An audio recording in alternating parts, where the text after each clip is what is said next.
So what did you want to talk about?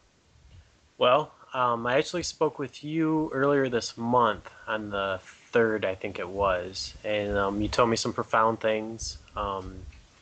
And I just wanted to continue on a subject about my food. I'm at my friend's house and she cooks. She cooked a big meal, and she has a 3-year-old and a 1-year-old, which are basically my nieces too. That's how much I see them, and like Okay.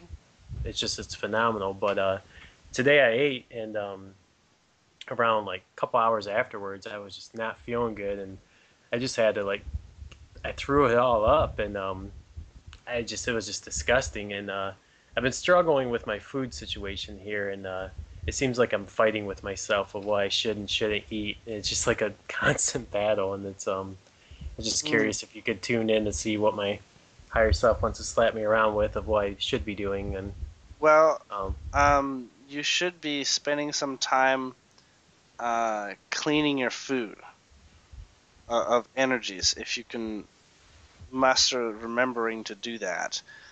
A lot of oils can hold a lot of vibrations, and you can have the same oil ingested 2 separate days, but the oil can be completely different because of what it's stored.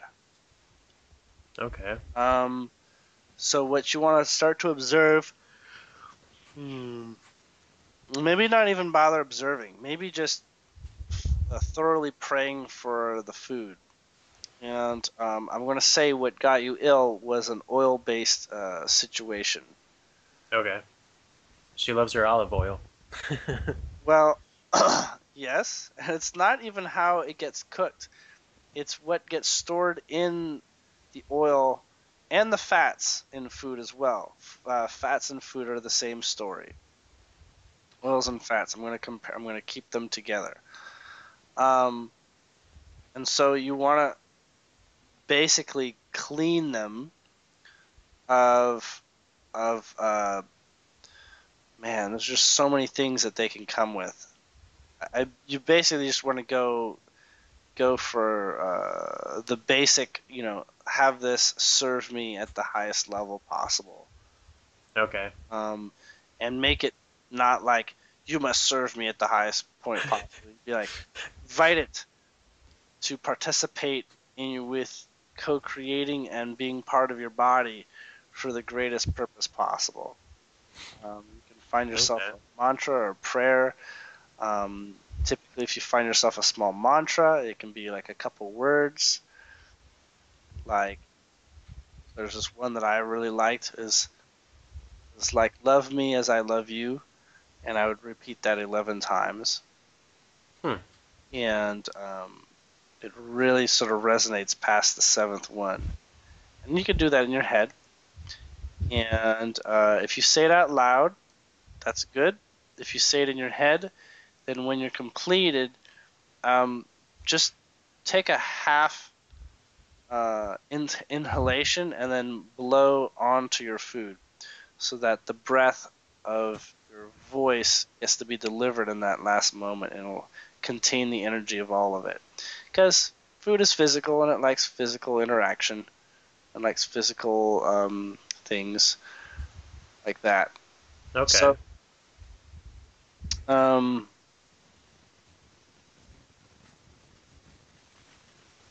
there's something else.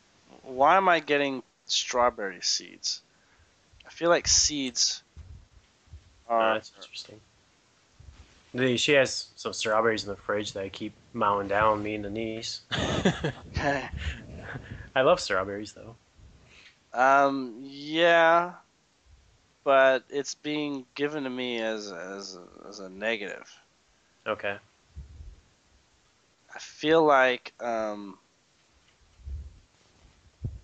your gut has a high amount of strawberry seeds in it, which can Really? which can Okay. become an irritant. Hmm. Okay. Sort of like fiber that doesn't move. Um, I don't really know what to say. Well, I was gonna go on a juice diet here. It's just so hard when I'm living in a family house because I'm used to living by myself, and I come here and there's like a fridge full of food and a whole cabinet full of No, junk food and just like all this stuff. It's testing my willpower to the fullest right now. But it's getting. I I know think it's gonna. exactly how you feel. I think it's gonna be easier because they're gonna be gone on Friday for a week, so I got a house sit with all the 7 dogs. But it should be easier then. But I was gonna go on a juice diet. I've been feeling drawn to that, so I'm hoping that'll help things out with my stomach because it's been a little upsetting lately. Yeah, strawberries are good, but maybe reduce them or peel them to reduce the seed counts. Yeah. But it's Uh, weird. I really only had like 4 of them in the last few days, like all together. That's weird. the seeds themselves are, I believe they're not nutritious. Yeah. Um, and it's like swallowing thumbtacks. Oh, I'm getting jeez. the feeling. Alrighty. So, just at this point, I think it'd be better off not to. Yeah. Well, that's As fine. awesome as strawberries are, I can hold out. That's for sure. If I know uh, that and I'm then helping myself. raspberries are the same story. Oh, jeez. No, Raspberries and strawberries are the same, different sides of the same coin issue right here. okay. Um, unless you can juice that while removing the fiber of the seeds. Okay? Mhm. Okay. It's almost never do the seeds actually get digested. Almost never. Hmm. The best way to digest seeds is to eat them on an empty stomach. Even then, seeds from berries almost never get digested. Well, good to know. Um, so you really don't need them. And right now, I'm feeling that they're an irritant. They aren't the cause of why you were throwing up. The cause you were throwing up is because there was some oil that was not agreeing with you, and I don't know why it got to that point. Sometimes when people are cooking, Mhm. they have these things like, "Oh shit, I burned it," sort of feeling, Yeah. and it drops all the positive momentum that the consciousness of the food had feeling going forward. Like if you burn your chicken or something like that and have charcoal on it, then it gets really scared and Oh, feels okay. like it's bad for you. In fact, it's no less bad for you, and having carbon is really good. Huh. Yeah. I blame it on her being pregnant. What's that? I blame it on her being pregnant. Okay. It's So, just it's I'm sorry, it's an inside joke because she uses it as an excuse for me to do everything. She's like pregnant, and I'm like, oh geez, you can only play that card a certain amount of times. well, not really. You can play it until she's not pregnant anymore. Oh, I know. No, it's she No, knows I'll take care of her. She's my best friend. but the energy of cooking is not to be underestimated. And the energy behind food preparation is not to be underestimated. Look at it this way. Imagine that your feelings are like spices, okay? And Hmm. that the better your feelings are in the process, you're adding secret ingredients that make it even better, okay? But when you're in a bad mood, you're shortcutting the process by like adding just salt or sugar to try and make it taste better, okay? Yeah. Just if you could feel it out that way, you can feel the vastness of the importance with the intentions as you cook and prepare food. Okay. Makes So, sense. from that point of view, and this is always, This is not like sometimes. This is always. And note that food that is processed food has already gone through that process via those who have prepared it up to that point. Okay? So that's why we bless food, especially processed food, because it's had a shitty life. Okay? Yeah. It's not being respected. But those who have been starving, and this is like their one meal for the week, you can bet your bottom that that food is being respected at a high degree and is going to be much better coefficient for someone's health than someone who is, who gets it every day. Yeah. Makes sense. And it also helps to be very deliberate about your food and when you ingest it too, which is, why they say chew your food properly. Mm-hmm. Some monks actually chew their food and say a mantra in their head every time. They do it as if it's called food japa. Japa is the practice of repeating a mantra over and over in your head without having to say it out loud. Like they might have these long, like bead necklaces. Mm-hmm. They'll turn the beads with their hands. In their head, they're saying a mantra every time they turn the bead. Oh, okay. Right? And they always have a little notch where there's like one bead that sticks out, so that they know exactly that they've gone through one whole cycle. Oh, Right? that's cool. I never knew that. I seen them counting the beats, but I never knew what. Makes a lot of sense Now now. they're not counting sheep. They're repeating a mantra that gets stored in their subconscious. Right? Yeah. So that's kind of the purpose of it. But you can do food japa, which is to repeat words of energy that you want to go into your food. So do that too. Uh, Okay. when it comes down to what the food is that you're choosing to prepare in terms of a diet, oh man, knowing what you want is paramount. And knowing when you have too much of something is also paramount, because you can overdo something that you once thought was really good for you. It's simply an imbalance in the scheme of things if you go at it too much. So there's this whole perspective of moderation is the way to go.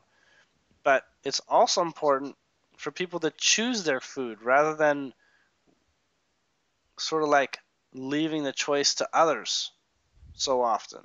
So it's important to go and choose your food at the grocery store yourself. Be drawn to what you're drawn to, assuming that it's not something always salty and sugary, Yeah. you know? Mm-hmm. And follow that guidance from within. In the past, like if you go back to tribal era, you didn't have the gamut of a grocery store or even a farmer's market. You ate what showed up in your field and you accessed it. And in some degrees, we're not doing that anymore. We're not eating exactly what's appropriate and what's being offered by God necessarily. We're just Yeah. playing along with the fact that it's so easy. But that lack of choice brings with it a lack of respect for the energy, which makes the energy work less hard for us, if that makes sense. Hmm. It does. I never looked at it that way. Look at food like it was money. You could look at it that way. I mean, not in every way that it's money. You don't pay the bills with it or anything. But what I mean is, look at it as essential to living and worth the respect of being taken care of and not abused and not just thrown around. Yeah. And that way, any diet you find yourself on will be the perfect diet. All So right. that's Perfect. basically what I have to say on that. um, I have another question actually. Are you familiar with Teal Scott's artwork, the vibrational? Yes. All right. I was thinking, do you think it would make an impact if you started? Because I heard you were a video gamer. If you started using that as a spray in your video games, like, do you think that would actually influence people or affect them at a different level if you were using that in video games? Well, we're Just talking something about very sticking up. specific video games here. Um, just like the first-person shooters is ones I used to play, and I thought it would be kind of fun to jump on there and use that again as a spray. But If they're able to choose and promote that, like in games like APB and stuff, yeah, um, it's interesting when you're talking about the value of spraying in games in hmm shooters, because what that is an actual territorial um, tug of war. Okay, you're constantly playing the tug of war in that environment, and it's just another motivational factor for increasing your personal self-worth, which makes you a more effective gamer on certain levels. So when you introduce a vibrational pattern that is enlightening, um, it's not necessarily going to wake people up in the way that you're looking for, and maybe more like, I don't understand what this is. This is just annoying, because they won't have time to go through the value of it. But okay. they have a really quick, high impact effect, which is good. They may just be perceived as beautiful, akin to if your tags were rainbows. You know what I'm saying? Yeah. So a lot of them are meant to, represent territorial tugs of war. And if you are doing it without engaging in hardly any combat whatsoever, I think people will start to take notice. Hmm. In the way that I've sort of looked at breaking games in the past. Now, the sorts of things that I would do in breaking games would be like, I wouldn't shoot a bullet the entire game or the entire match, and I'd get my entire team to agree with me. And we'd do weird stuff like just lay down at our spawn points. And if we weren't all spawned together, we'd hurry up and go to our spawn points. We'd lay down. Like, obviously giving up the match, but getting people to think a little What is different going on? about Yeah. the fact that they are playing something that is not real. It gets them to look at the situation and break the pattern a little bit. So what those sorts of things will do will help support breaking the pattern for some, not for all. Even nowadays in some games you can even adjust the artwork that you find next to like your name, Yeah. right? So you have like a particular artwork, like polygon built based type thing.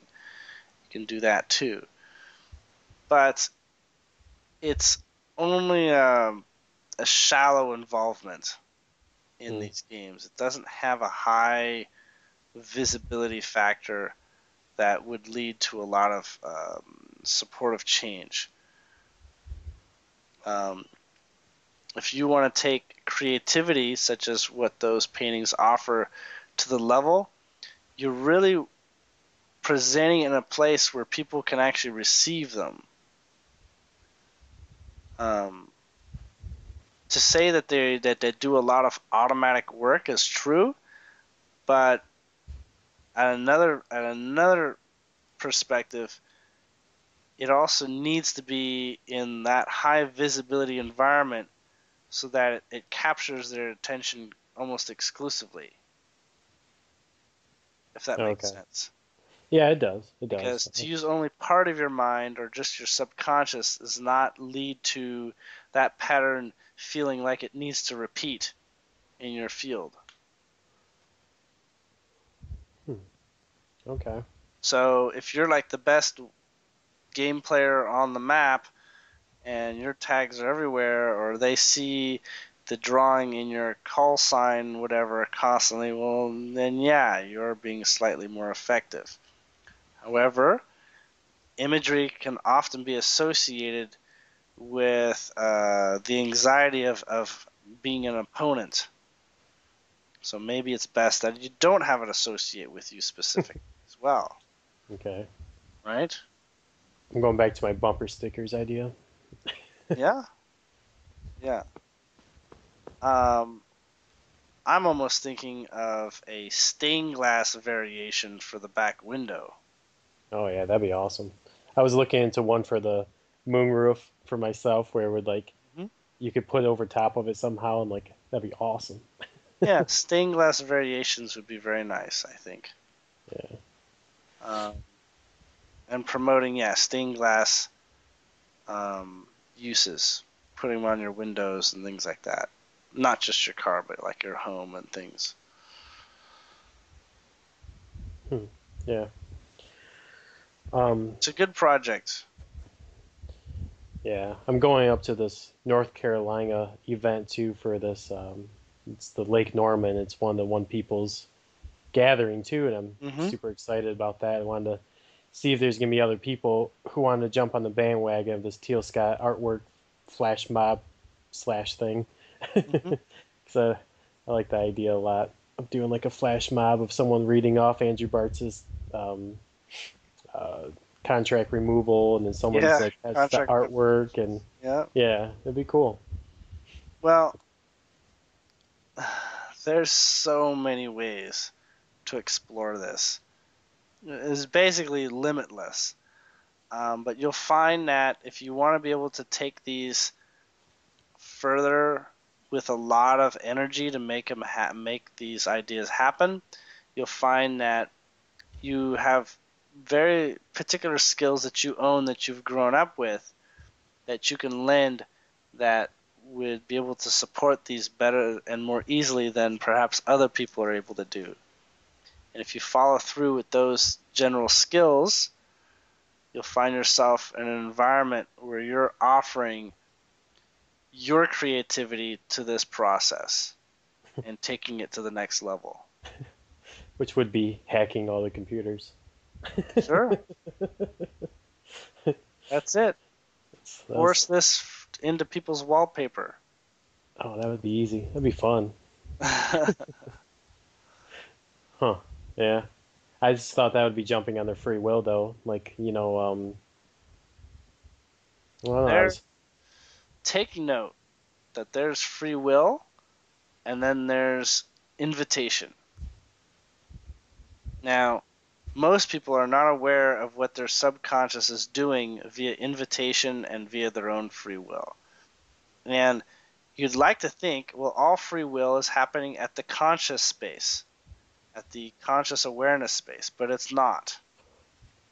At one point it did, but at one point we took that responsibility of making it a conscious effort and we stored it and made our subconscious do a lot of the processing for us. Okay?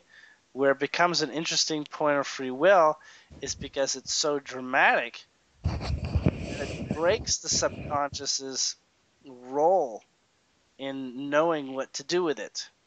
And so it makes you more conscious. In fact, it makes you even more awake than you would normally even get to be, which oh, is okay. what drawings do. So, is there a violation in there?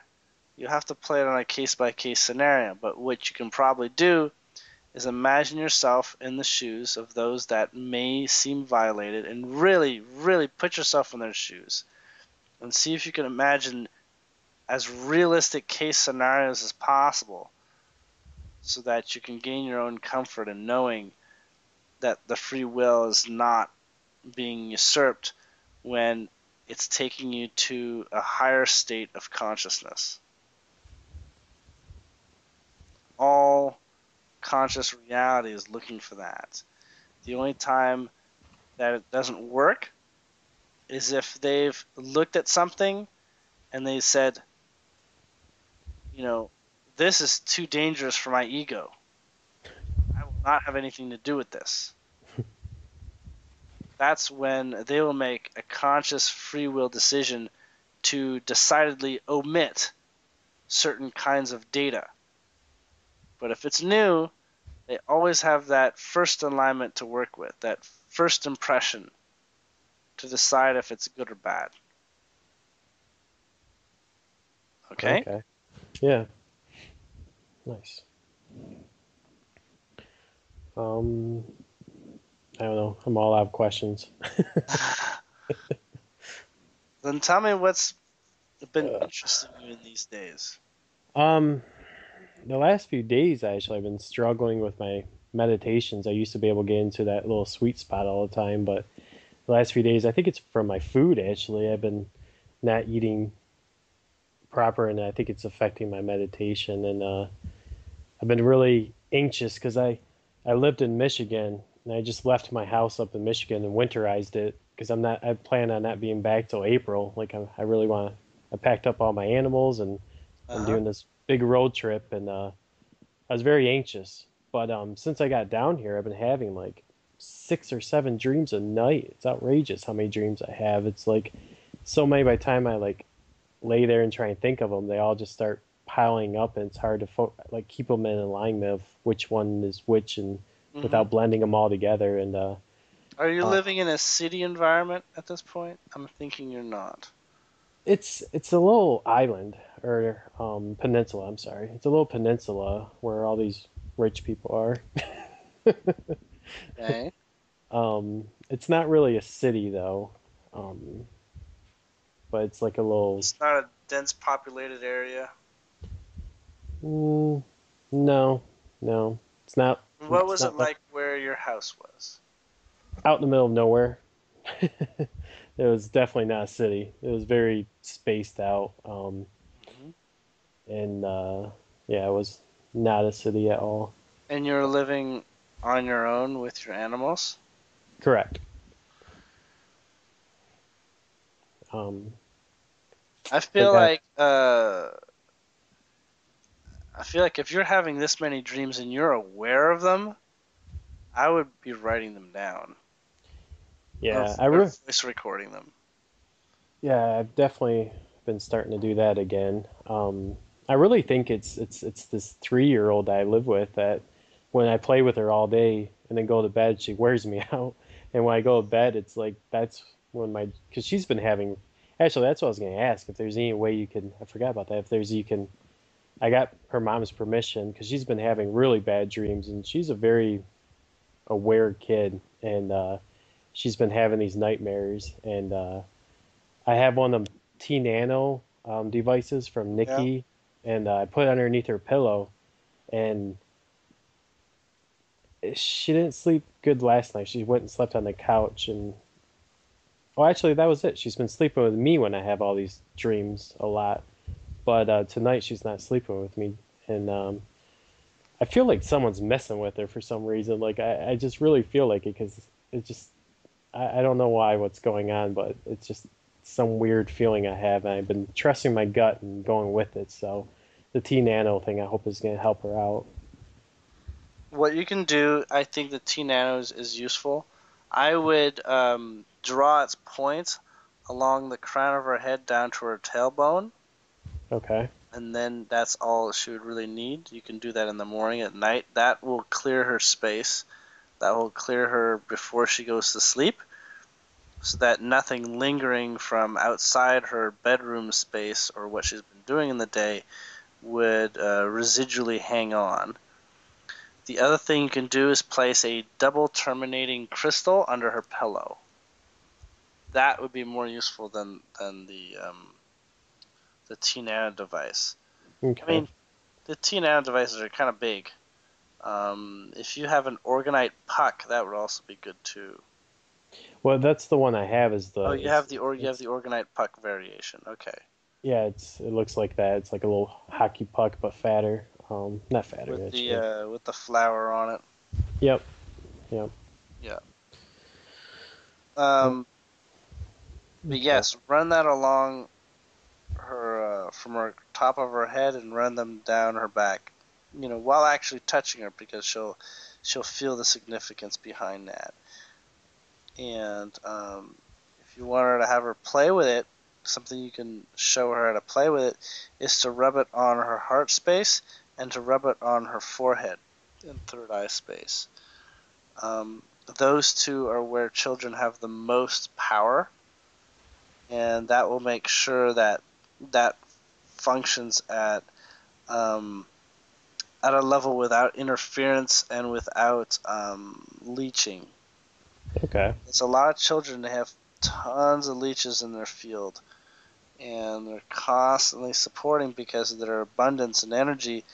They're constantly supporting tons of things that have nothing to do with themselves or the family they're living with. Yeah. And in her case, what's her name? Her name's Aurelia. Okay, It's Relly. I usually just call her Relly. no, it's Aurelius. Is what I'm interested in. She's having dreams about a red rabbit, I feel, and ask her if she remembers them and to tell you about them. If she has dreams about a red rabbit, like a bright Okay. red rabbit. Um,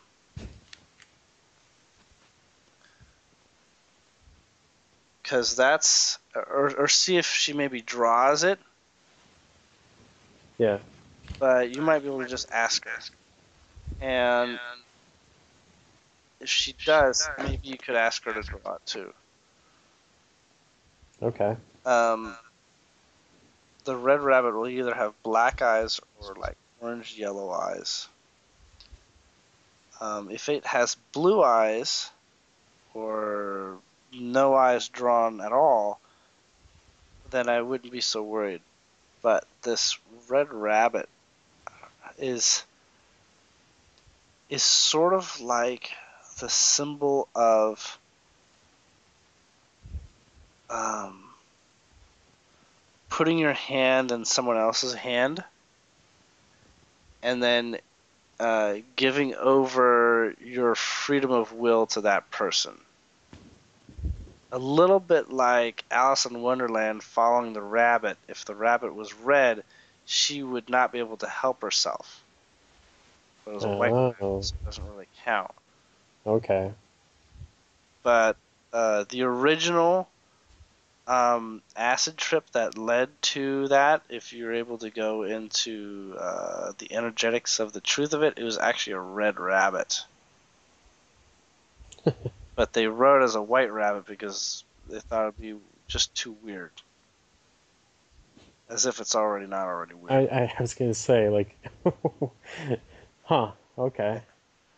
Um, the reasoning why is that it's a full red rabbit. I mean, it's like head to toe, no white on it whatsoever. And the eye color is significant because it represents um, the being that is inhabiting it. If it's black, that means it is your common animal nature, and if it's orange or yellow, that is a little bit more of a demonic nature and is not natural. Pink is not the case. Pink is not a problem at all. But if it's mostly black, then you're basically getting the truth behind the animal itself, and you don't have to worry. If it's blue, then that is a human nature that has a human consciousness. Hmm. If it has pink, then what it has is the uh, albino nature, which is a complete reversal of its existence. That is not a rabbit, that it is something entirely else. It's like a tiger. It's not a cute little vulnerable rabbit. It's actually like a massive, powerful creature without, in disguise almost. It's like the exact reciprocal opposite. Uh, Okay. but ask her about that. Yeah. I think if she's having a repetitive dream, she should probably remember it by now. The other thing It's and the thing is that if she is, she'll start to not trust it because of the way she feels around it, right? And yeah. children tend to dismiss things that bother them too much, but they'll Hmm. still draw them and talk about them lightly. Um, One of the things that children really need in their space when they're going through development that will help them reduce their nightmares is to actually have stars in their room. Does she have stars in her room, on her ceiling, or in her wallpaper, or anything like that? She does, but the batteries just. I got her one of them turtles that does the stars on the Mhm. ceiling, but the batteries just ran out on the other day, so we were gonna wait to get some tomorrow.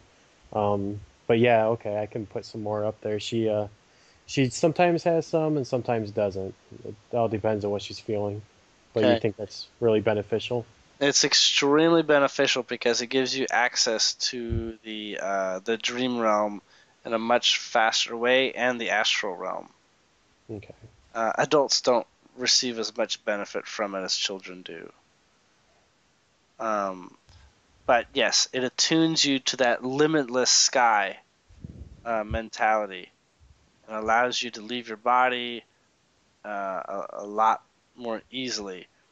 What happens when children don't feel they're able to leave their body is they literally feel that they're being converted into some kind of like stone type energy that makes them feel stagnant and leads to high levels of frustration for children during their awakened times, um, during their awakened states. Um, you'll know as well if she's not getting enough sleep, if there's redness in her eyes. That's Oh, probably the first thing you'll notice early in the morning if she has redness in her eyes, if she's going through actually too much nightmares to sleep. okay. Um, and the prescription to that is have her co-sleep. And that's actually the prescription to all nightmares, really. Um, because then you have the adult uh, energy willing to hold a certain amount of responsibility for what she's dreaming, and because you'll be participating in it, Hmm. even if you don't remember the dream, you're participating in it, and in that point, her dreams don't have to be taken so seriously. Most nightmares are nightmares because they're taken too seriously. The energies are so intense that they need to be reduced, or um, they need to have their seriousness divided in terms of some other people help them with the responsibility of what's really going on. Okay. So they look for grounding in parents. This is the perfect pattern to help them get through that. And so if they know they're in the field of the parents, even if they don't know, being in the field of parents or adults or older brothers and sisters that can help them feel like they have a partner and they Yeah. aren't doing it all alone. But make no doubt that there's a lot of work that goes on in the dream space, a lot of Oh, preparation and a lot of reflection. and it's quite detrimental to human growth if the dream experiences are difficult to go through. Okay, yeah. Her mom's just worried that she's gonna, I don't know, being a mother, and she thinks that she's always gonna become dependent and have to sleep with her and all this stuff. But There are phases that children will go through where yeah, it'll just end. that's what she feels because she's very intuitive. I can tell. It's just like, is I'm like, well, we all did that phase where we wanted to sleep with mom and daddy, and I used to sleep outside their door. They would get so mad at me. Like, well, you can't Yeah. let me sleep in your room. I can sleep right here. Just don't. I would not worry about the co-sleeping thing becoming a problem unless it's literally logistically an issue. It eventually ends on its own, usually via the child discovering its own stage of independence that it prefers to have. I guess she's just not a very good sleeper for her because she kicks her and like punches her when she's sleeping and is very Oh, I know. move. I co-slept with both my kids, and my wife set up a giant body pillow between Oh, there us, you go. and I took the licks. You were the front line. Yeah, I was the one that also helped them go back to sleep as babies. Oh, okay. I could breastfeed, and then I'd make sure that they got sleep. Wow. Yeah, I'm coming to a whole new respect for single parents and just ED parents in general because man, Any parents in general. it's like hard work. It's we have a whole bunch of dogs here and we have two kids, and the dad he's a doctor and he works first shift, so he's sleeping during the day. So we also have to be quiet and trying to keep. We have 7 dogs now and 2 kids, one-year old and 3-year old, and we go outside, but their whole yard is just consists of just a pool basically, and this Hmm. grass that feels very weird. But Okay. uh, it's it's And does he have earplugs? he does. Okay. And that's what I was telling him, because I have one of these little sleep bands that you put over your head that you can listen to music, and I was telling him of some of this really cool music that's very relaxing and get him on that, but I don't know. It's just he doesn't get mad because he understands sometimes, but it's just like in back of my head, I'm constantly anytime something makes a noise, I'm like, oh shoot, shh. So it's Yeah. very anxious. Yeah. And children really don't like being held back when they don't understand why.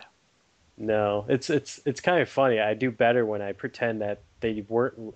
The kids are very very interesting. That's for sure. I'm learning a lot about myself and the Hmm. kids when I'm hanging around them, just because they say the funniest things, and just I never understood when people were saying that all the time about how they say the funniest things, but they're like sponges, man. They pick up everything. They do, and Good some of them, reflection. some of their memories are ridiculously good, like Yeah. better than adults' memories. Oh yeah. Some on some levels. Um, I tell you, my youngest, my 3-year-old, memorized the passcode to my phone from across the room, and then was able I to believe it. unlock, and I was able to unlock my phone after that. And I didn't believe it. I thought it was my older daughter who was messing around with my phone. I was like, no, it was the youngest one. Who told her what it was? I just made a new passcode. She's figured it out that day. Oh yeah, they're Across good. I'm like, wow. So either way, Well, yeah, cool. That makes me children feel. are a major phase of our personal development because it reminds us a little bit of the roots of our origins and how our programming and well, the programming we offered ourselves as we grew into this world came into being and how it sort of shows up. Forget how we came to be who we are now relative to all the experiences we had as children. But that original space of growing is very useful to reflect on in yourself. I mean, it's what psychologists are always trying to get you to do, right? Yeah. Remember your Yeah. childhood and all these sorts of things. And that's what I've been doing with my personal um, purging of unessential energies. Is I've been going back through anything that I can remember means that it's significant to my subconscious programming. And so I spent quite a bit of time going through all the memories that I can perceive from the youngest going up until today.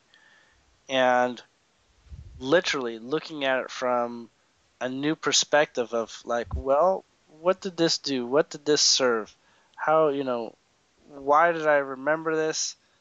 And, do I still hold an attachment to some of the things here? Doing that one at a time, sometimes taking 15 minutes to 30 minutes to do these things, um, I found myself more and more opening up my field and more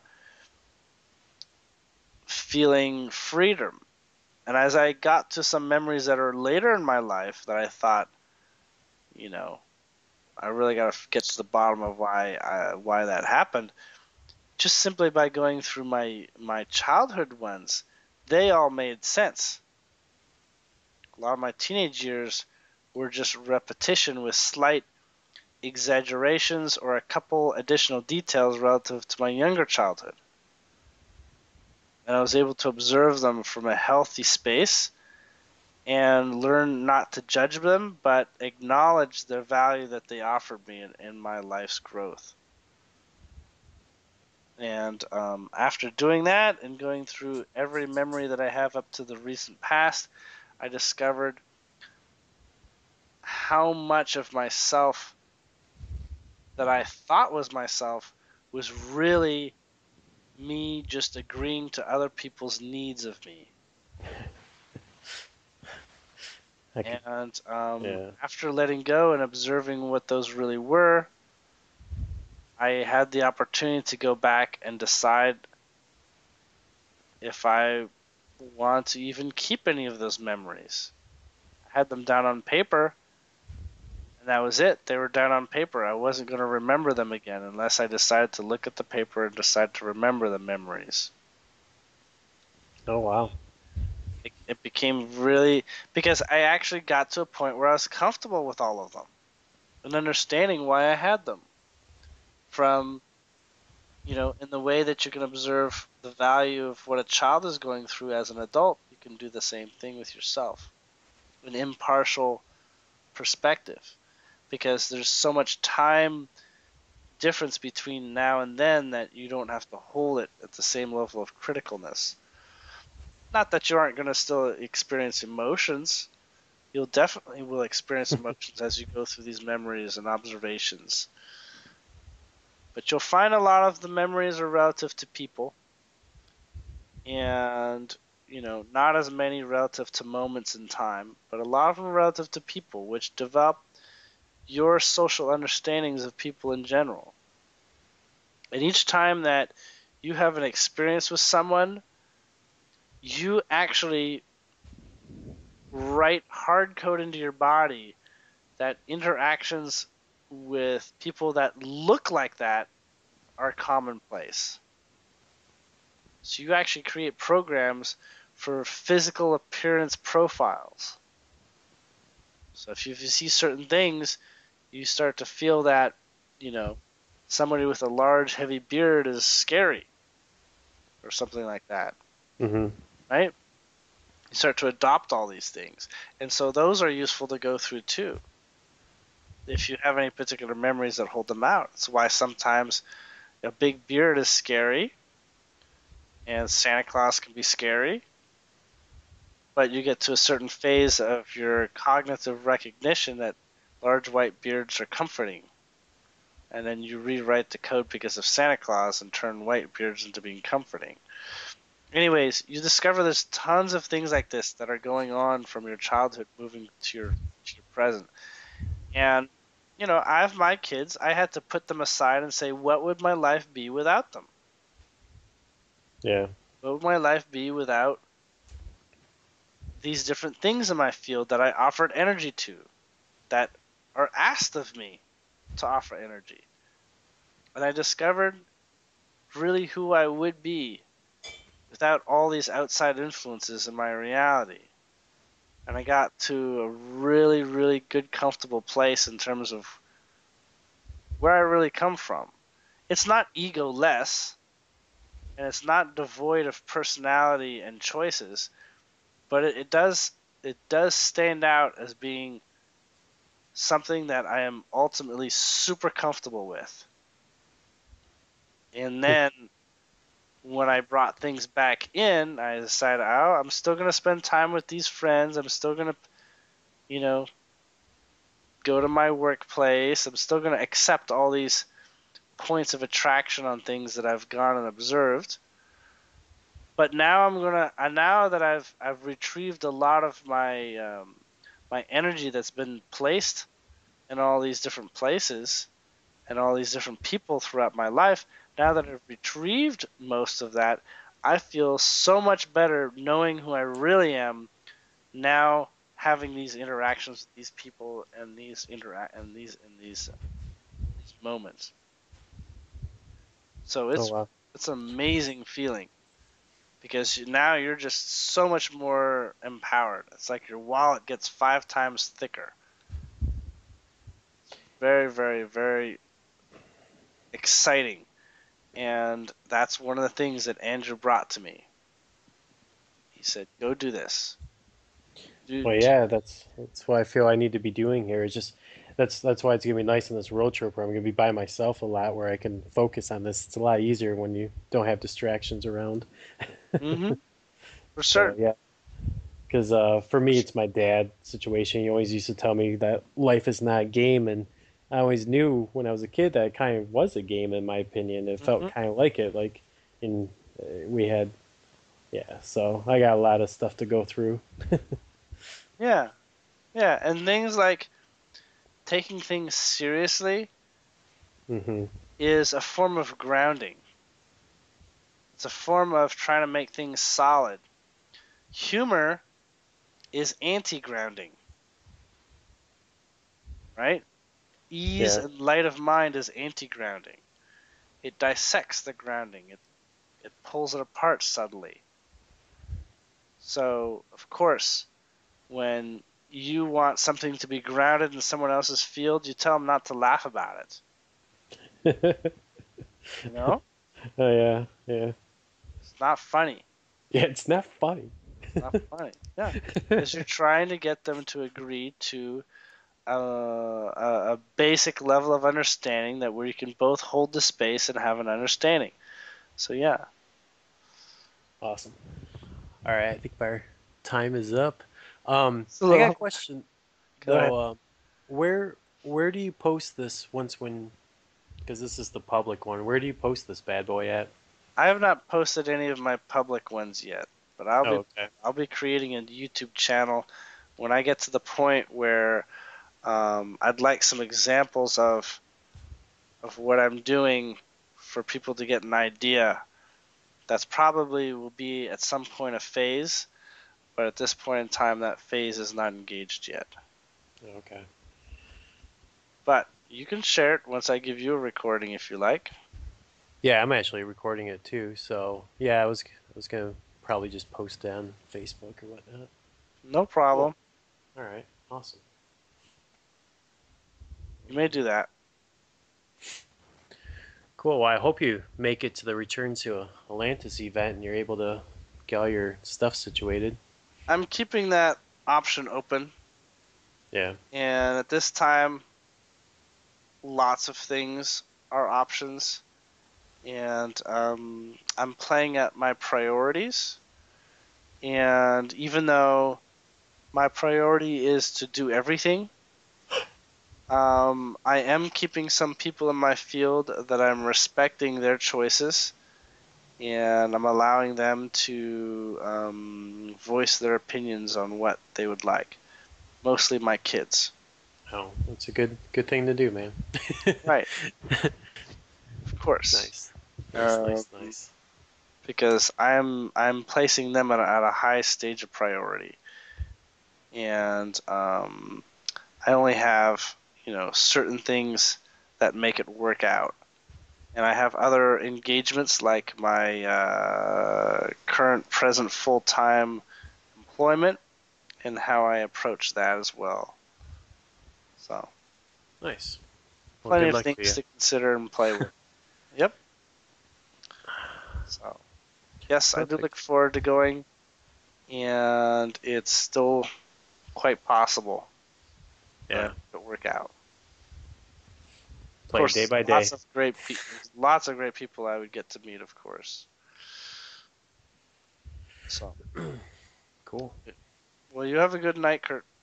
Thanks. Thanks. I will. And you too. And I'll talk to you later. Yep. All Thanks. right. Bye.